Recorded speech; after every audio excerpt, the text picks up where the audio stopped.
Selamat datang kembali di pembahasan mendalam kita.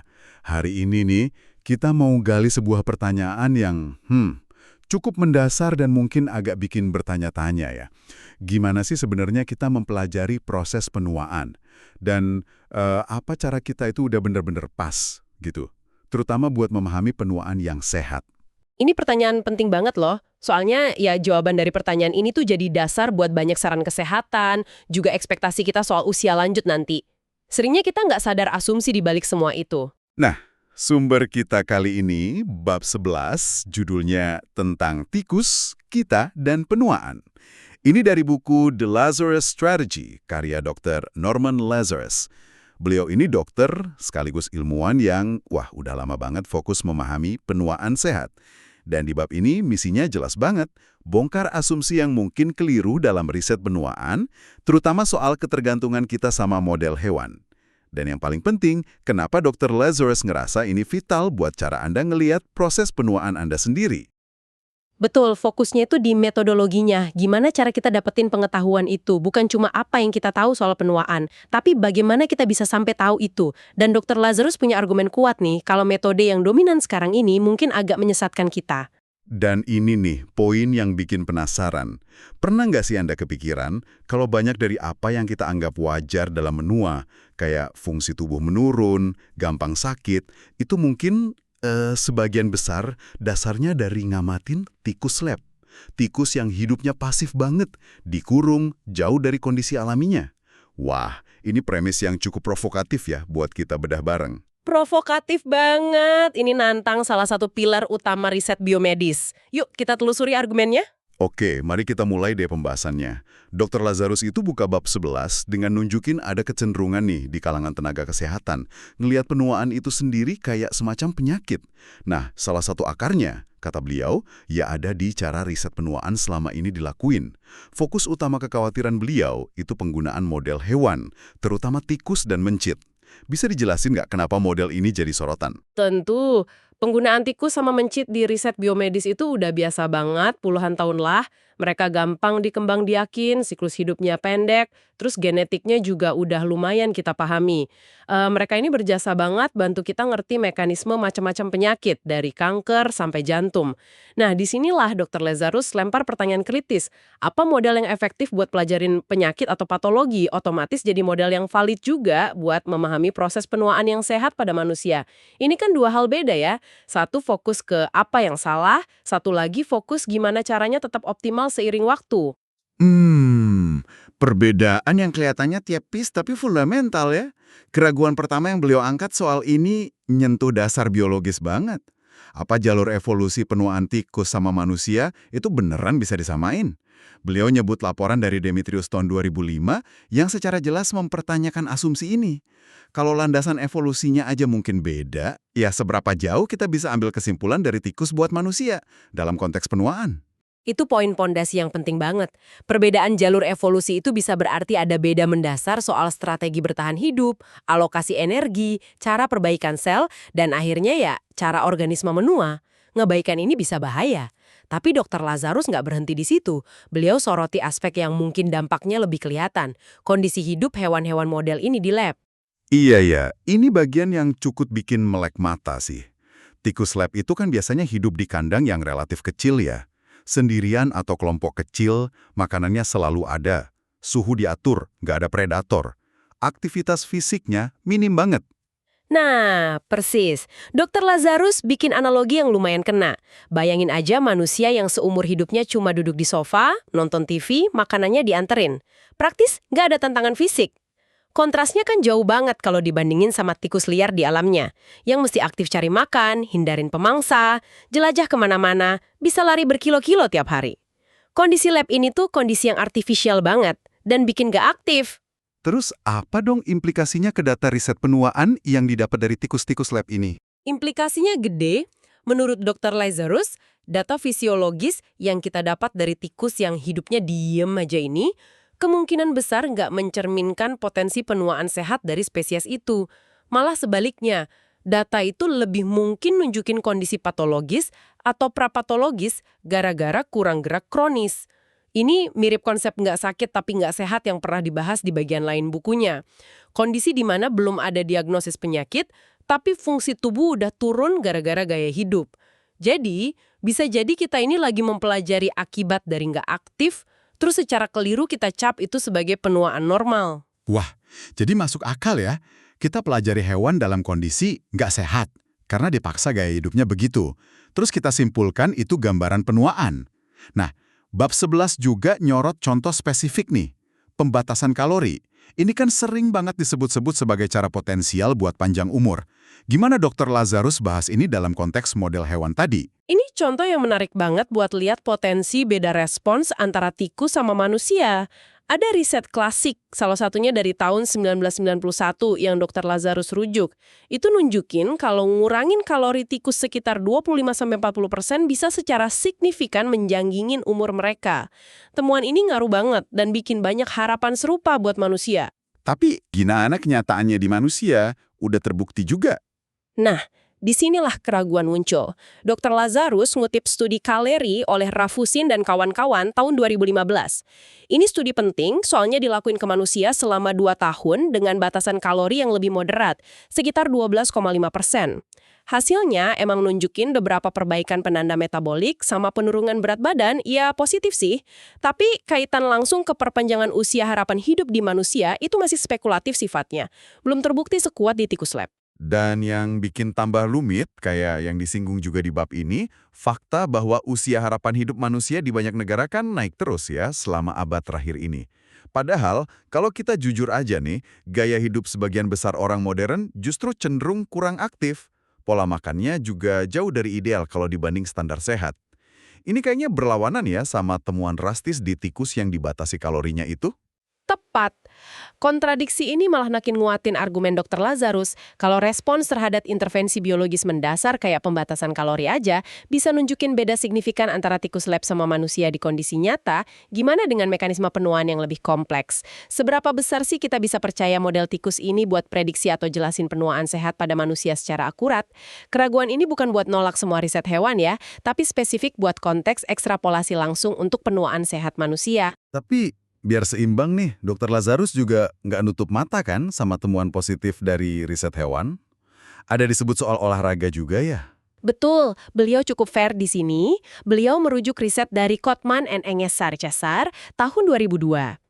Riset ini nunjukin kalau hewan model, ini tikus juga, dikasih kesempatan buat olahraga sukarela, misalnya dikasih roda lari di kandangnya, itu kadar BDNF, Brain Derived Neurotrophic Factor, di otak mereka naik. BDNF ini molekul penting banget buat dukung plastisitas otak, belajar, memori, dan kesehatan otak secara umum. Jadi temuan ini malah nguatin argumen utamanya dong? Secara paradoks, iya. Temuan positif pada hewan yang aktif ini justru nunjukin masalah pada model standar yang nggak aktif. Ini nandain kalau aktivitas fisik itu punya dampak biologis positif yang signifikan, bahkan di hewan. Jadi data dari hewan yang dipaksa nggak aktif, ya kemungkinan besar emang mencerminkan jalur penyakit atau penurunan fungsi akibat nggak aktif, bukan representasi murni proses penuaan biologis itu sendiri dalam kondisi optimal atau sehat. Ini ngarahin kita ke pertanyaan, terus apa makna praktis dari semua kritik ini buat kita, buat Anda yang dengerin? Nah, ini bagian yang menurut saya paling bikin mikir di bab ini. Dr. Lazarus itu nyajiin semacam eksperimen pikiran atau perbandingan yang provokatif banget buat ubah cara pandang kita. Bisa dijelasin nggak? Beliau minta kita bayangin 2 orang nih. Pertama, orang umur 84 tahun tapi dia aktif banget secara fisik, bugar, mungkin masih rutin sepedaan puluhan kilo kayak Dr. Lazarus sendiri. Kedua, orang yang jauh lebih muda, katakanlah 50 tahun, tapi gaya hidupnya diam aja, jarang gerak, banyak duduk. Secara fisiologis, kalau kita ukur beberapa penanda kesehatan di lab, misalnya kapasitas aerobik, kekuatan otot, sensitivitas insulin, mungkin aja hasilnya nggak beda jauh antara keduanya. Dan reaksi kita umumnya mungkin bakal bilang, wah keren banget, orang 84 tahun itu awet muda ya, kayak umur 50. Persis. Tapi Dr. Lazarus justru balikin perspektifnya. Menurut beliau, cara pandang yang lebih pas dan lebih bermanfaat itu, sayang banget ya, orang umur 50 tahun itu ngalamin penuaan fungsional yang kecepetan gara-gara gaya hidupnya. fokusnya geser nih dari kagum sama yang tua awet muda, jadi prihatin sama yang muda tapi menua sebelum waktunya karena faktor yang sebenarnya bisa diubah. Wah, ini benar-benar ngubah narasi ya. Bukan lagi soal nyari rahasia awet muda, tapi lebih ke ngenalin faktor percepatan penuaan yang seringnya ya gaya hidup kita sendiri. Implikasinya apa nih buat pemahaman kita soal kesehatan? Nguatin lagi konsep nggak sakit tapi nggak sehat. Orang 50 tahun yang nggak aktif itu mungkin secara klinis belum punya diagnosis penyakit kronis kayak diabetes atau jantung. Tapi secara fungsional, kapasitas fisiknya udah turun drastis, bikin dia berisiko tinggi kena masalah kesehatan nanti. Dia udah di jalur menuju penyakit. Kedua, dan ini yang bahaya dari ketergantungan sama model hewan yang nggak aktif, kita jadi berisiko menormalisasi penurunan fungsi dini ini.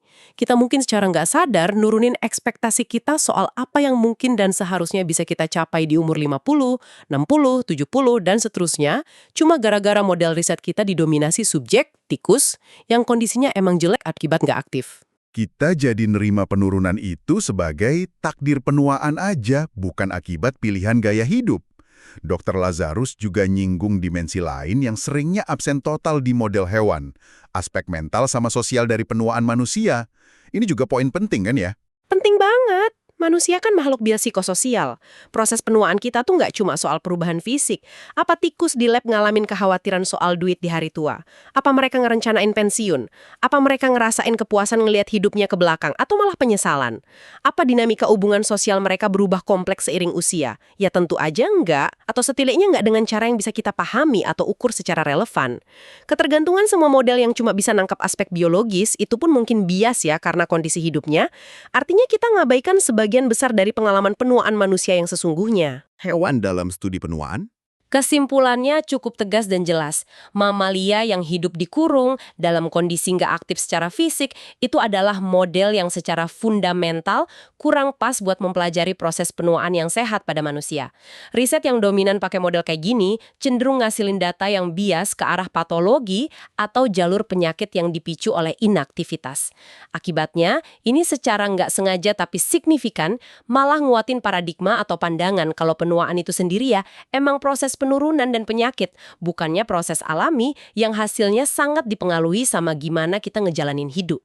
Dan ini bukan sekedar debat akademis antar ilmuwan aja kan ya? Kenapa sih pemalaman soal keterbatasan model ini penting banget buat Anda, pendengar kita? Soalnya bias dalam model riset ini, seperti yang diargumentasikan Dr. Lazarus, punya konsekuensi di dunia nyata buat kita semua. Pemalaman yang mungkin keliru ini nyebar ke banyak aspek. Pertama, sarang medis. Dokter mungkin jadi lebih cepat nyalahin usia kalau pasien lansia ngeluh daripada gali lebih dalam potensi dampak gaya hidupnya. Kedua, prioritas riset. Dana riset mungkin lebih banyak lari ke riset cari obat buat penyakit terkait usia daripada riset pencegahan primer lewat optimalisasi gaya hidup sehat sepanjang hidup. Ketiga, ekspektasi pribadi dan sosial. Kita secara kolektif mungkin jadi nerima standar yang lebih rendah buat kesehatan dan fungsi di usia lanjut. Kita mungkin mikir wajar aja kalau umur 60-an udah susah naik tangga atau gampang capek. Padahal itu mungkin lebih karena numpuknya inaktivitas bertahun-tahun. Keempat, kebijakan publik. Fokus kebijakan mungkin lebih ke ngurusin penyakit kronis lansia daripada nyiptain lingkungan yang dukung aktivitas fisik dan kesehatan preventif dari muda sampai tua. Keempat, kebijakan publik. Singkatnya, cara kita pelajari penuaan itu ngebentuk cara kita mandang, memperlakukan, dan ngejalanin proses penuaan itu sendiri. Kalau modelnya bias, ya pemahaman dan tindakan kita bisa ikut bias juga. Jadi, kalau kita tarik benang merahnya nih dari pembahasan bab 11 ini, pesan utamanya itu ajakan buat kita kritis ya sama sumber pengetahuan kita soal penuaan. Khususnya mempertanyakan sejauh mana sih kita bisa ngandelin data dari hewan yang hidupnya beda banget sama manusia aktif yang sehat. Betul. Intinya bukan berarti semua riset hewan nggak berguna ya, sama sekali bukan. Tapi spesifik buat memahami potensi penuaan sehat pada manusia, kita perlu hati-hati banget sama model hewan yang nggak aktif dan dikurung ini. Model ini berisiko bikin kita kelewatan ngeliat atau bahkan ngecilin peran luar biasa dari gaya hidup, aktivitas fisik, nutrisi, stimulasi kognitif, interaksi sosial dalam nentuin kualitas penuaan kita. Kita jadi fokus ke penyakit penuaan dan lupa sama kesehatan sepanjang usia. Ini bukan berarti nolak adanya proses penuaan biologis intrinsik atau faktor genetik ya. Tentu aja enggak. Tapi lebih ke nempatin faktor gaya hidup ini di porsi pengaruh yang semestinya, yang mungkin jauh lebih gede dari yang kita sadari selama ini. Terutama karena bias model riset kita. Tepat sekali. Dan ini bawa kita ke sebuah pertanyaan reflektif yang penting buat Anda bawa pulang. Kalau model riset yang kita pakai selama ini mungkin udah ngebentuk pemahaman kita secara bias ke arah penuaan sebagai penyakit, gimana kalau kita secara sadar nyoba ubah fokus?